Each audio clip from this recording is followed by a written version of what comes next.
अरे एक घर ही तो आसरा था मेरा। अब इस बड़े कुंबे को लेके कहाँ जाऊंगी मैं? क्या हो गया आपा, आप क्यों परेशान हो रही हैं? मैं हूं ना। बस आप सब लोग मेरे घर चलें। चलो बेटा। अच्छा, अब तुम्हारे दर पे पड़े रहेंगे हैं? अरे तुम्हारा बेड़ा गर्क हो फजल, तुमने कैसे हम खानदान वालों को बर्बाद किया। अम्मी अब्बा को क्यों कोस रही हैं? वो तो पहले से ही बीमार हैं। मुझे तो बस अब एक ही सूरत नजर आती है, अदालत से रुजू करें ताकि हम कम से कम स्टे ऑर्डर तो ले सकें। अच्छा, अब सारी जिंदगी में अदालतों के चक्कर काटूंगी है? लानत है ऐसे मशवरे पे। अरे भाई उठाओ सामान, निकलो यहाँ से, सामने फुटपाथ पे बैठ जाएंगे, उठाओ। अम्मी क्या कह रही हैं? क्या हो गया आपा आपको? अरे कोई हमदर्द नहीं, कोई सहारा नहीं, सब तमाशा देख रहे हैं। अल्लाह, काश मैंने गफ्फार को इनकार न किया होता तो आज एक घर तो होता ना हमारे पास।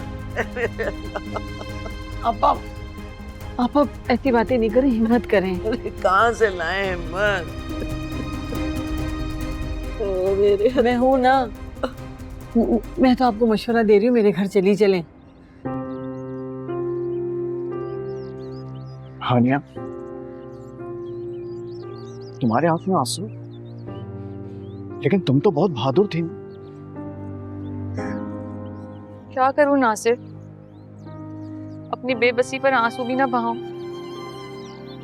मुझे कुछ समझ में नहीं आ रहा अब क्या होगा। मैं क्या करूं?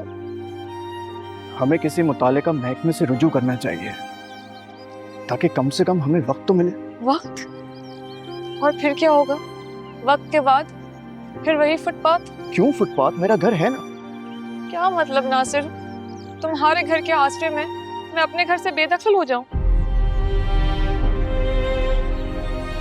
वैसे आज मुझे एक बात समझ में आ गई है, जिंदगी गुजारने के लिए इंसान के पास दौलत होना बहुत जरूरी है। तुम परेशान नहीं हो, मैं किसी वकील से बात करता हूँ। वकील की फीस कहाँ से लाओगे तुम नासिर? इतनी रकम कहाँ है तुम्हारे पास? मैं अपनी बाइक बेच सकता हूँ। बच्चों वाली बात है ये नासिर, बाइक बेचकर मुकदमा नहीं लड़ा जा सकता। तुम रहने दो, मैं सोचती हूँ कुछ। अच्छा एक बात बताऊं मुझे, तुम जीरत साहब से बात क्यों नहीं करती? खालू के इलाज का खर्चा भी तो वही उठा रहे हैं। नासिर, तुम मुझे मशवरा दे रहे हो कि मैं जीरक साहब से बात करूं? तो इसमें क्या हर्ज है? कल भी तो तुम शॉपिंग करके आई थी उनकी गाड़ी में। मैं शॉपिंग? सही है नासिर, अगर अब तुमने मुझे जीरक साहब की गाड़ी से आते देख ही लिया है ना, तो इसका मतलब ये नहीं है कि अपने तंज के तीर तुम मुझ पर बरसाओ। मैं कोई तंज नहीं मार रहा हूँ। देखो मैं... नासिर जाओ, तुम खुदा के लिए जाओ।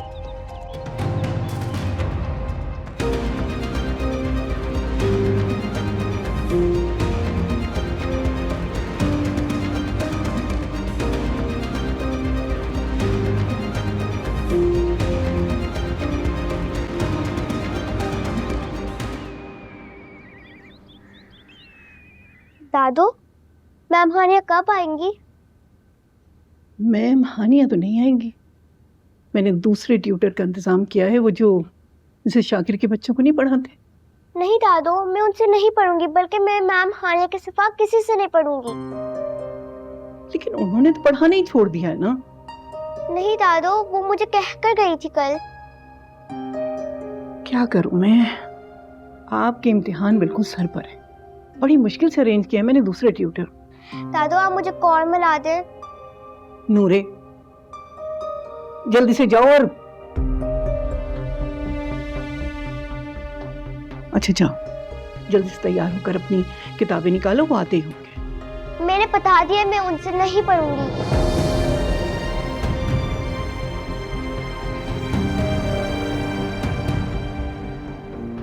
हानिया हानिया हानिया, जादू कर दिया है बाप बेटी पर इस लड़की ने।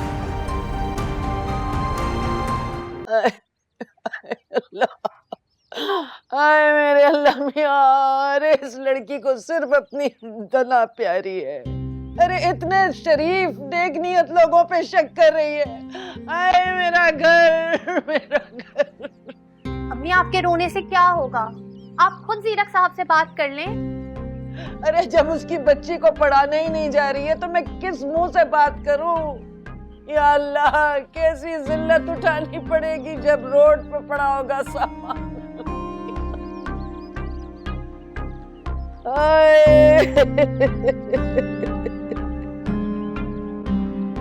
आपी, अम्मी की हालत देखी है आपने? फिर हम सब इस घर से निकाले जाएंगे। या अल्लाह मुझे मौत दे दे, मुझे मौत दे दे अल्लाह। नाइमा, अम्मी से कहो चुप हो जाएं। बहुत बड़ा दुख है आपी, हम सब बेआसरा हो जाएंगे। क्यों जिद कर रही हैं? इंसान मुश्किल में किसी न किसी से मदद मांग लेता है। जीरक साहब मदद नहीं, सौदा कर रहे हैं मुझसे। कैसा सौदा? उनकी बात मानना ना मानना आपके इख्तियार में है। आप मना कर दिएगा। और आपको क्यों लगता है कि जीरक साहब आपको प्रपोज करेंगे? नहीं माँ, चुप हो जाओ। आपकी जिद हम सबको बर्बाद कर देगी और आपकी अना हम सबको सड़क पर ले आएगी। हम सब बर्बाद हो जाएंगे। आप ही कुछ करें। मैं दुल्हन बन के आई थी इस घर पे, सोचा था मेरा जनाजा निकलेगा यहाँ से, लेकिन इसी घर से धक्के मार के निकाली जा रही हूँ। सुना आपने? अगर हम इस घर से निकाले गए तो इस घर से मेरी लाश निकलेगी। आग लगा लूंगी मैं खुद को।